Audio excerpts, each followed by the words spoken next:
દાવેદારો વાહન અકસ્માતના મૃતકના વારસદારો અને કાનૂની પ્રતિનિધિઓ છે, જેનું મૃત્યુ તારીખ 18/1/2007ના રોજ એક વાહન દુર્ઘટનામાં થયું હતું. દાવેદારોએ MACP નંબર 21/2007 દાખલ કરી હતી. ક્લેમ ટ્રિબ્યુનલ વિરમગામ, અમદાવાદ દ્વારા તારીખ 5/11/2007ના રોજ અરજી ફગાવી દાવાને ફગાવી દીધો હતો. દાવેદારોએ હાલની અપીલને પ્રાધાન્ય આપ્યું છે.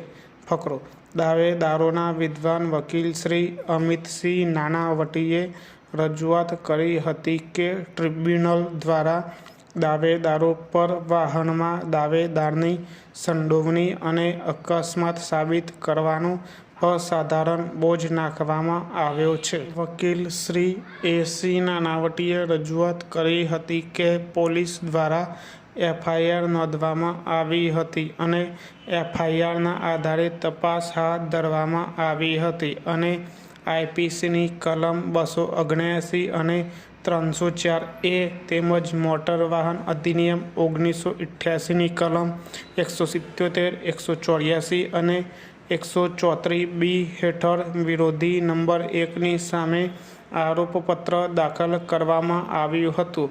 વિદ્વાન વકીલે શ્રી AC નાનાવટીએ રજૂઆત કરી હતી કે દાવેદારોએ રાજેન્દ્રસિંહ મોહબ્બતસિંહ ઝાલાની પણ વધુ તપાસ કરી હતી, જેમની મુખ્ય તપાસ આંક 26થી થઈ હતી, જેમણે અકસ્માત વિશે જુબાની આપી હતી અને તેઓ એવા વ્યક્તિ હતા જેમણે ઘાયલ મૃતકને કથિત હોસ્પિટલમાં લાવ્યા હતા.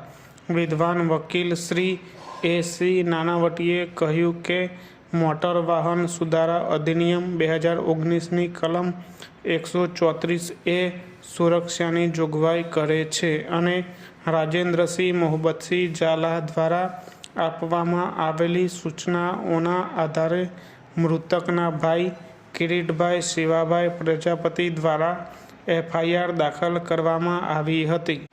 વિદ્વાન વકીલ શ્રી AC નાનાવટીએ રજૂઆત કરી હતી કે FIR દાખલ કરવામાં લગભગ 9 દિવસથી વિલંબ થઈ રહ્યો છે, પરંતુ આવા વિલંબ પર સવાલ ઉઠાવવો જોઈએ નહીં, કારણ કે પરિવારના સભ્યો અકસ્માતને કારણે દર્દ અને આઘાતમાં હશે અને ઘાયલોની સારવારમાં હશે.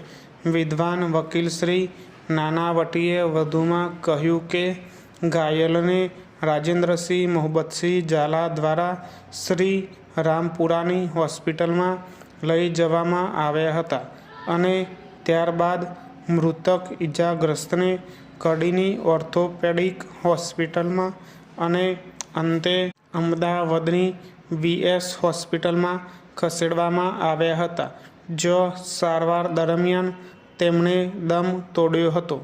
ફકરો: વકીલ શ્રી AC નાનાવટીએ નેશનલ ઇન્સ્યોરન્સ કંપની લિમિટેડ વિરુદ્ધ ચામુંડેશ્વરી અને અન્ય 2021 SACJ 2558ના કેસના ચુકાદા પર આધાર રાખે છે.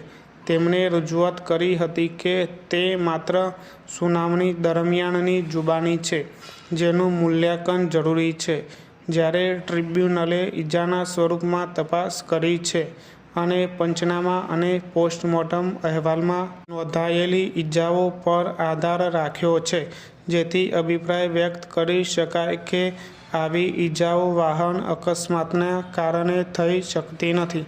વકીલ શ્રી AC નાનાવટીએ વધુમાં જણાવ્યું હતું કે ટ્રિબ્યુનલના આવા નિરીક્ષણને કોઈ તબીબી પુરાવા અથવા તબીબી નિષ્ણાતના પુરાવા દ્વારા સમર્થન આપવામાં આવતું નથી.